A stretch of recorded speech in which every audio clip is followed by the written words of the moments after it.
Hey, Seth David here, Between Wall and Main, soon to be located at betweenwallandmain.com. That's coming. It may be a little while. We're working on it. We're putting it together. We want to make sure we deliver something amazing. In the meantime, you can go to our Facebook group, which is at facebook.com/group/Between Wall and Main.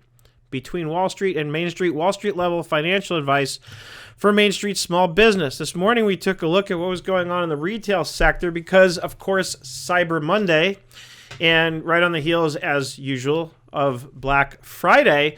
And what was interesting was that mobile sales are the hot thing. So, of course, I reminded everybody this morning about mobile and how it's becoming very important, and we need to pay attention to that. And especially as accountants and bookkeepers, we need to be focusing on our clients, and those of us who have clients in the retail sector, we need to be talking to them about how to analyze their inventory and how to get that stuff sold online, because that's clearly where people are going. And today, Cyber Monday, definitely proved to support this theory. According to what I'm reading online, mobile users accounted for 46%.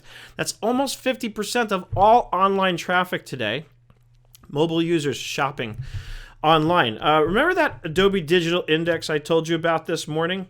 They're predicting $3 billion in online sales today. Of course, the day's not over yet. People are still out and about and in their homes with their mobile devices, and they're still shopping even as I record this. Isn't that weird? They don't stop just because I'm recording this or because people are writing about it on Wall Street. So it'll be interesting to see what the numbers look like tomorrow. So what happened today in the market? The Dow Jones actually took a hit. It went down almost 80 points. It went at $78.57 it went down, which is only a small percentage.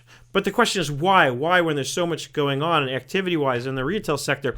Apparently investors are not as excited as shoppers. And the reason from what I'm reading is, I suspect, because everybody's waiting to see what the Fed's going to say on Friday. The Fed is going to announce whether or not it will actually increase interest rates. When interest rates go up, the market goes down. So they're holding out to see what the Fed decides. If the Fed decides to increase rates, people are probably going to start selling. So we can expect to see some selling activity on Friday once that news comes out, if in fact that news equals an increase in interest rates. If it equals no increase in interest rates, then stocks could very well go up. But obviously the investors for that reason are not as excited as the shoppers are excited about the shopping. So this morning in the morning edition, I talked about some companies: Amazon, Alibaba, Apple, Best Buy, Target, Walmart, eBay, and gaming companies. We talked about GameStop and Nintendo. And Stacy actually wanted me to also mention that there are other gaming gaming companies out there that should be considered. There's also Sony PlayStation and Microsoft Xbox. Of course, Microsoft is hard to gauge Xbox because it's owned by Microsoft, which has a lot of other stuff going on. So it's hard to gauge how much activity that goes on has to do specifically with Xbox. But again, I'll stress that video games are always hot, and they definitely have an impact in terms of what's going on in the retail sector. So let's take a look and see how we did in these companies. eBay up just a hair, 49 cents on the dollar. Walmart down $1.05. Again, these are small changes considering. Target down 94 cents at $72.50 a share.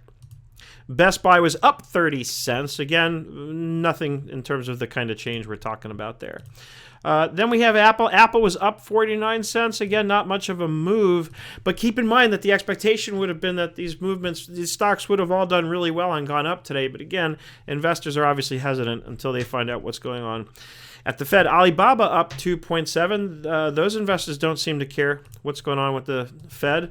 Amazon down $8.46 at $664.80 per share. Most of us can't afford that stock anyway.